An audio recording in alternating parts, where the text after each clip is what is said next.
Robo news కి స్వాగతం. కాగజ్ నగర్ పట్టణానికి చెందిన సాయిరాం బ్రిజేష్ ఇటీవలే మొబైల్ ఫోన్స్ పోగొట్టుకుని పోలీస్ స్టేషన్లో ఫిర్యాదు చేశారు. స్పందించిన పోలీసులు సిఐఆర్ పోర్టల్ ద్వారా మొబైల్ ఫోన్ కనుగొన్నారన్నారు.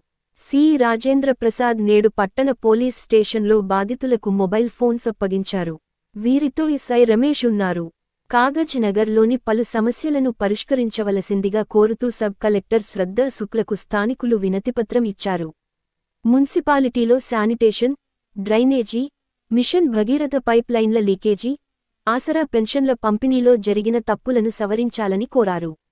సానుకూలంగా స్పందించిన సబ్ కలెక్టర్ సమస్యల పరిష్కారానికి కృషి చేస్తానని హామీ ఇచ్చారు.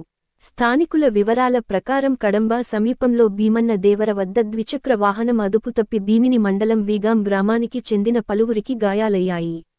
క్షతగాత్రులను స్థానిక ఆసుపత్రికి తరలించారు.